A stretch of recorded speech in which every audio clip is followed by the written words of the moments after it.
حضرت سلیمان فارسی رضی اللہ عنہ کے مشورے پر مدینہ منورہ کے دفاع کے لیے شہر کے گرد ایک خندق کھودی تاکہ دشمن اسے عبور کر کے شہر تک نہ پہنچ سکے۔ اسی لیے اس جنگ کو جنگ خندق بھی کہا جاتا ہے۔ اس جنگ کے اہم واقعات اس صورت میں بیان ہوئے ہیں اور اس موقع پر مسلمانوں کو جو شدید آزمائش سے گزرنا پڑا اس کی تفصیل بھی بیان ہوئی ہے۔ جنگ قریظہ کا تھا۔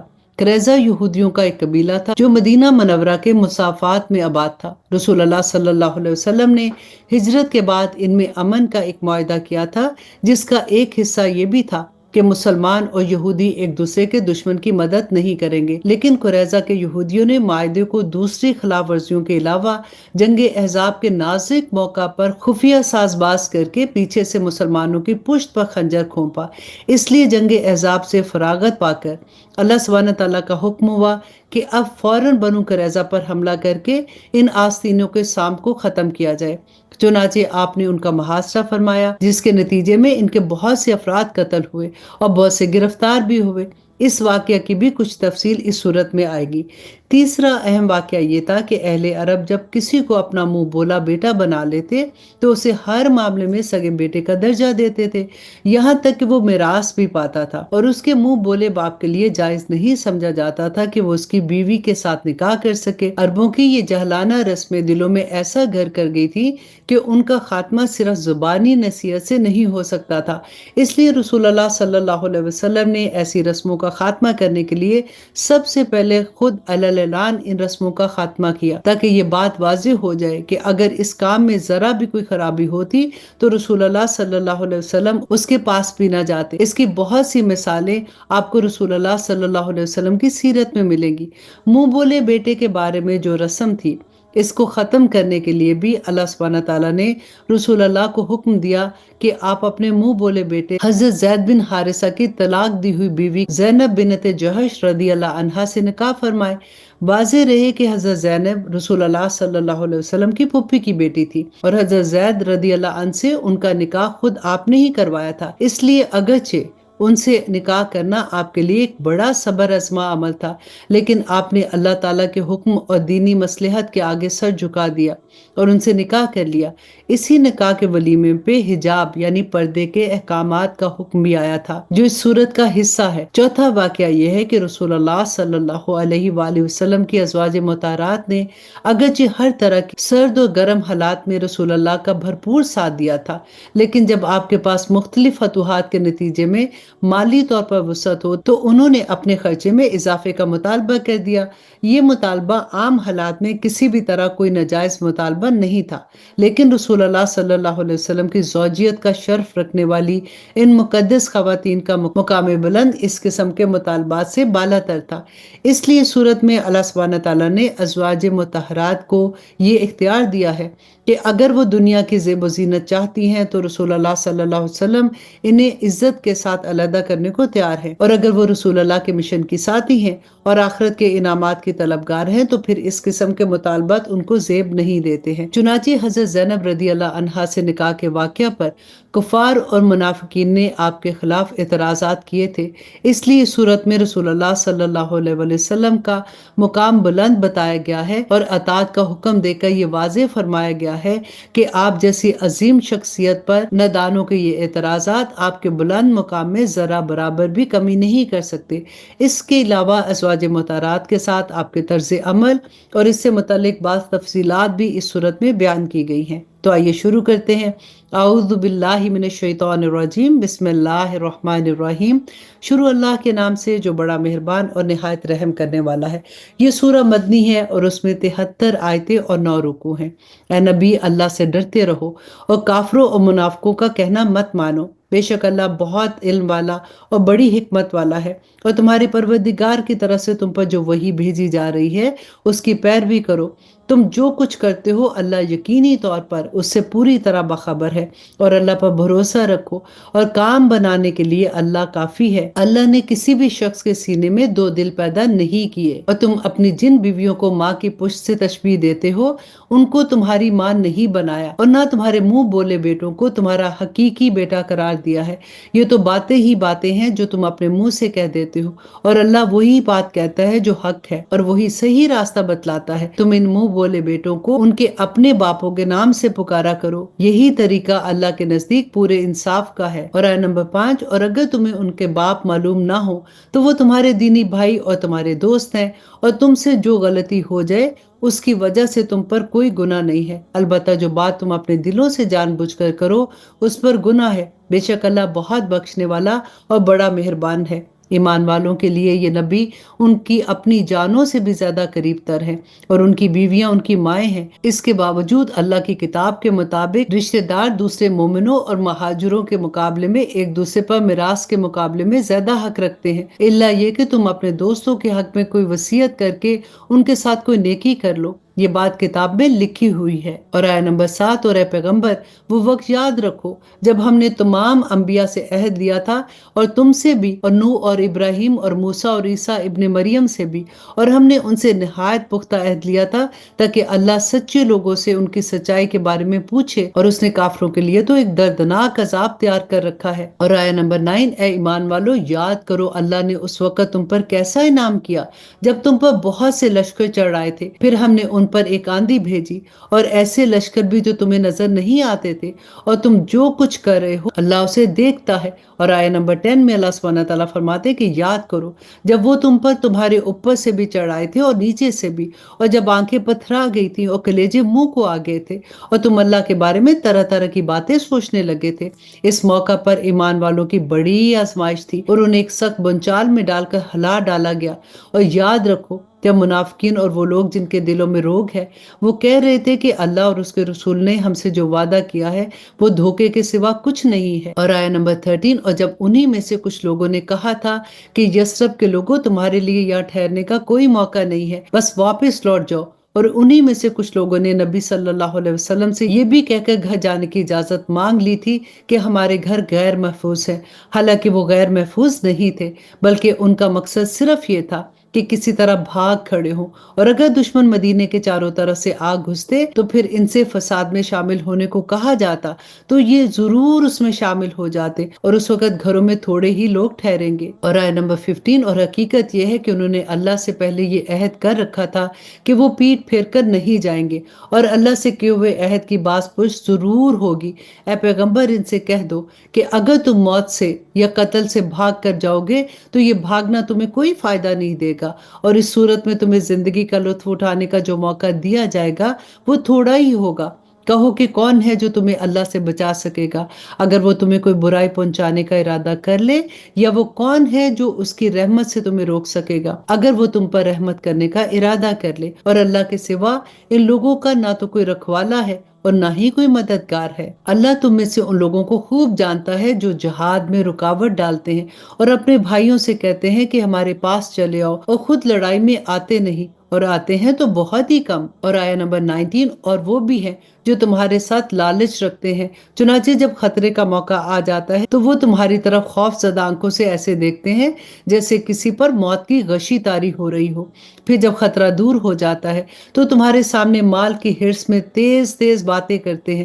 یہ لوگ ہرگز ایمان لانے والے نہیں ہیں، اس لیے اللہ نے ان کے اعمال ضائع کر دیے، اور یہ بات اللہ کے لیے بہت آسان ہے۔ وہ یہ سمجھ رہے ہیں کہ دشمنوں کے لشکر ابھی گئے نہیں ہیں، اور اگر وہ لشکر دوبارہ آ جائیں تو ان کی خواہش یہ ہوگی کہ وہ دیہات میں جا کر رہیں اور وہاں بیٹھے ہوئے تمہاری خبریں معلوم کرتے رہیں، اور اگر تمہارے درمیان رہیں تو بھی لڑائی میں تھوڑا ہی حصہ لیں۔ اور اللہ سبحانہ تعالیٰ فرماتے کہ حقیقت یہ ہے کہ تمہارے لیے رسول ایک بہترین نمونہ ہے ہر اس شخص کے لیے جو اللہ سے اور یوم آخرت سے امید رکھتا ہے اور کثرت سے اللہ کا ذکر کرتا ہے۔ اور آیت نمبر 22، اور جو لوگ ایمان رکھتے ہیں جب انہوں نے دشمن کے لشکروں کو دیکھا تو انہوں نے یہ کہا کہ یہ وہی بات ہے جس کا وعدہ اللہ نے اور اس کے رسول نے ہم سے کیا تھا، اور اللہ اور اس کے رسول نے سچ کہا تھا، اور اس واقعہ نے ان کے ایمان اور تابع داری کے جذبات میں اور اضافہ کر دیا۔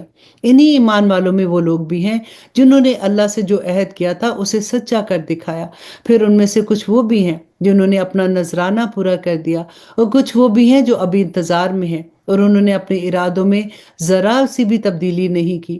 یہ واقعہ اس لیے ہوا تاکہ اللہ سچوں کو ان کی سچائی کا انعام دے اور منافقوں کو اگر چاہے تو عذاب دے یا ان کی توبہ قبول کر لے۔ اللہ یقیناً بہت بخشنے والا اور بڑا مہربان ہے۔ اور آیت نمبر 25، اور جو لوگ کافر تھے اللہ نے انہیں ان کے سارے غیظ و غضب کے ساتھ اس طرح پسپا کر دیا کہ وہ کوئی فائدہ حاصل نہ کر سکے، اور مومنوں کی طرف سے لڑائی کے لیے اللہ خود ہی کافی ہے، اور اللہ بڑی قوت کا اور بڑے اقتدار کا مالک ہے۔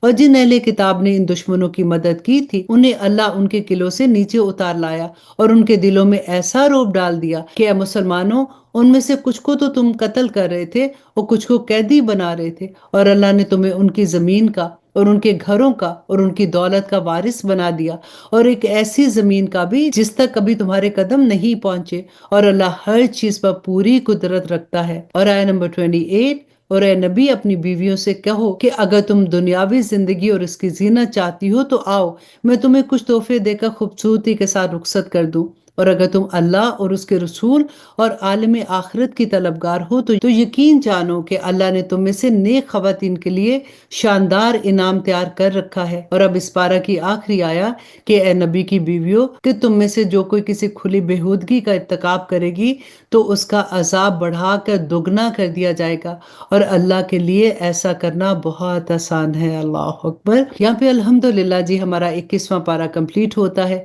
اللہ سبحانہ تعالیٰ سے دعا کرتے ہیں کہ یا پاک پروردگار، جو احکامات بھی ہم پڑھ رہے ہیں، جو نصیحتیں ہم جان رہے ہیں، اللہ سبحانہ تعالیٰ ان پہ عمل کرنا بھی ہم سب کے لیے آسان فرما دے۔ آمین ثم آمین۔ ایک مرتبہ پھر یاد کروا دیتی ہوں کہ صدقہ جاریہ کی خاطر شیئر کرنا نہیں بھولیے گا۔ اللہ سبحانہ تعالیٰ میرے اور آپ کے وقت میں برکت ڈالے، اور اللہ سبحانہ تعالیٰ سے دعا کرتے ہیں کہ اللہ سبحانہ تعالیٰ ہم سب کو لیلۃ القدر نصیب کرے۔ آمین ثم آمین۔ السلام علیکم ورحمۃ اللہ وبرکاتہ۔ آپ لوگوں سے میں ریکویسٹ کروں گی کہ آپ ہمارے چینل اسلام ود عائشہ کو سبسکرائب کر لیں تاکہ آپ کو وقت پر پتہ چلے کہ کون سا کورس کب ہو رہا ہے، کیونکہ جب بعد میں آپ کا میسج آتا ہے تو ہمارا کورس آلریڈی سٹارٹ